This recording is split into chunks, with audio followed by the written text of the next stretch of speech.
Coach, same question I asked Mike Reed. You've got some functional quality depth back there this year. What are your thoughts on the depth situation that you have?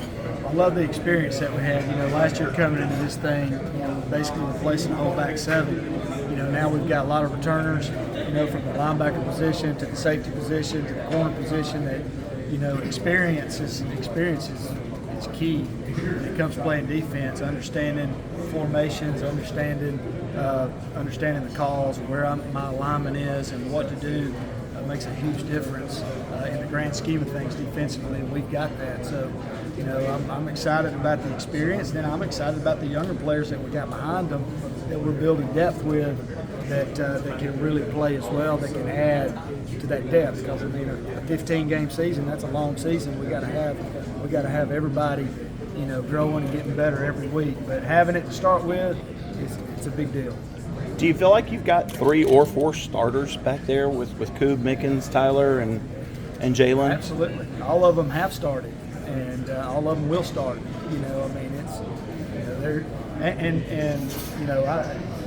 Iron sharpens iron. So what we do in practice and what they do in the game dictate their playing time, and these guys understand that the guy right behind them, can take their spot real quick. So, with that being said, these guys also are extremely good team players, and they're going to pull for each other and as we build that depth and build that starting unit. How do you get Sherrod Covell more into the mix? He's going to fit right in. The biggest thing with him was really just learning the defense. Extremely athletic, can run, he's physical, can hit. So, he's going to play a lot this year. He's earned it with what he's done in the spring, and then what he's done this summer in the weight room, getting his body right. So he's going to help us. What about Khalil Barnes? What did you see out of him this spring? Same thing you saw. He was amazing in the spring. I saw a playmaker. If you go back and you watch that spring game, he had a huge PBU, a huge hit, and then a game-winning interception, to win the game. So I see the sky's the limit with him.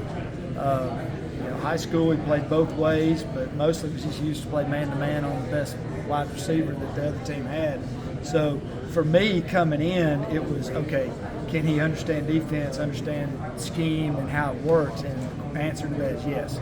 He was coached very well by Tyler Arnett at North Oconee, and he came right in and he was ready to play. I think the thing I like about Khalil is his eagerness to learn. Just getting in the film room and really learning the defense and what to do. But he can run, change direction, and he's physical. He's 200-pound safety. He can play the nickel safety. He can do a lot. How big is it going to be for Andrew this year to just focus on being a safety? I think it's going to be great for Andrew. I think we probably put too much on him last year. Not to mention he just dealt with injury after injury.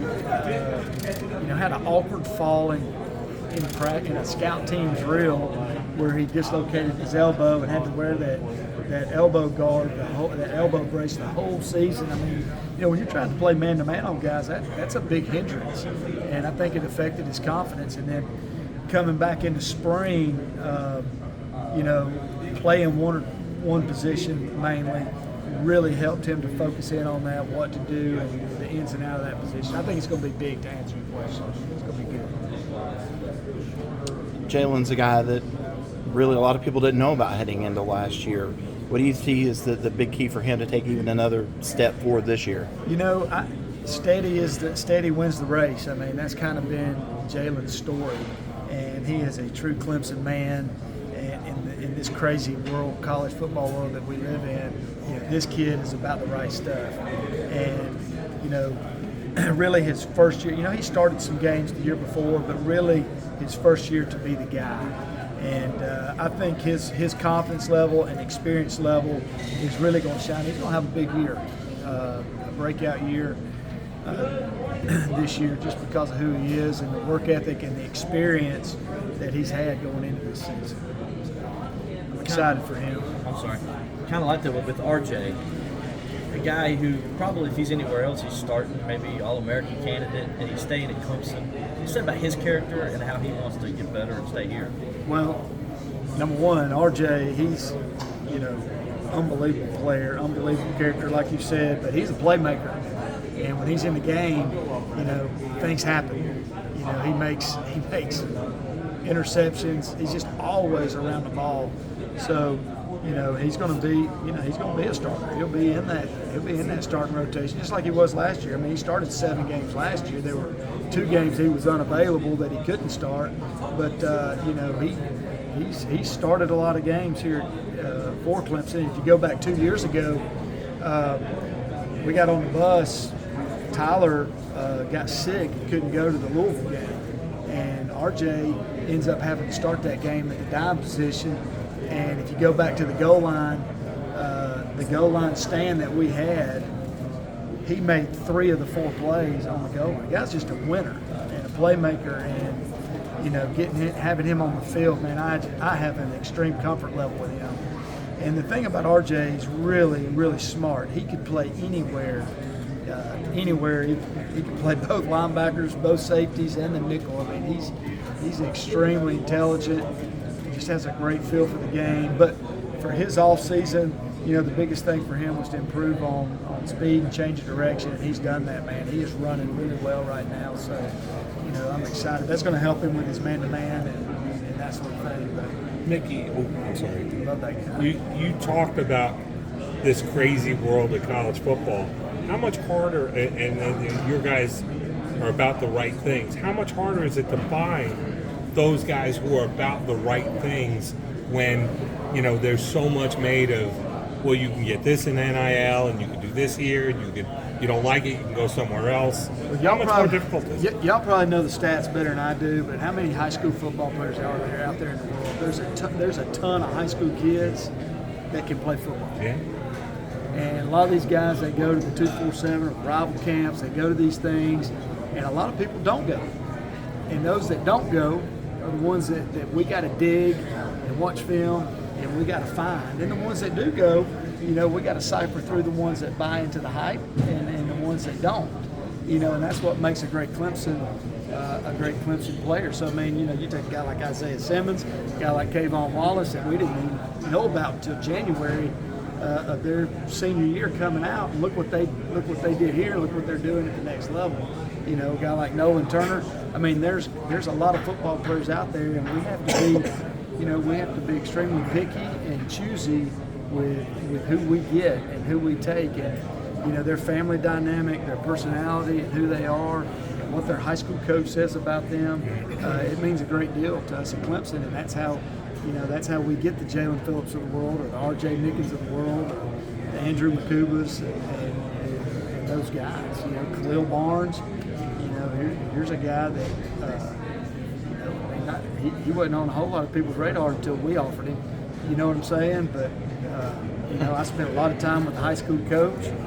Because I know the high school coach because he was one of my assistants. But you got to make those relationships and develop those relationships with the high school coach, so that you can get the nuts and bolts and get the truth on these players.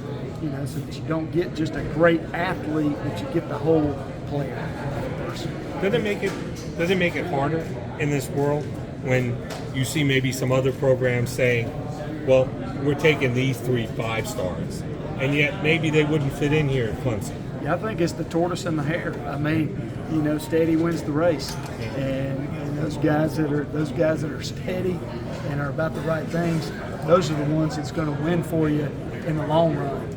The short term don't equal the long term, and it is, Hebrews 12:1-2 talks about let us run the race with endurance, and that's, it's football is a marathon.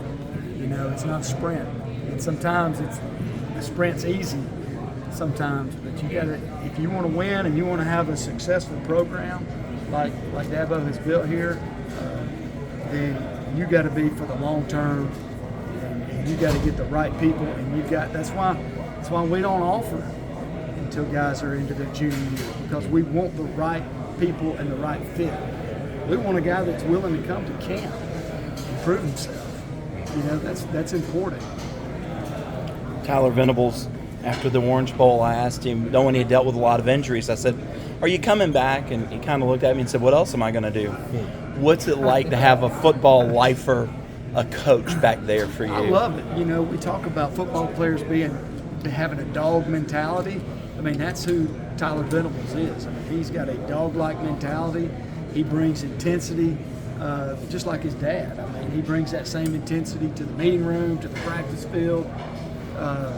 You know, sometimes you have to say, you know, whoa instead of go with him, just to get him to calm down a little bit. But he is, but I love it. I love it. I love having him, and I love the fact, you know, I love the way he is working with our young players and coaching those guys up on what they need to do, where they need to be.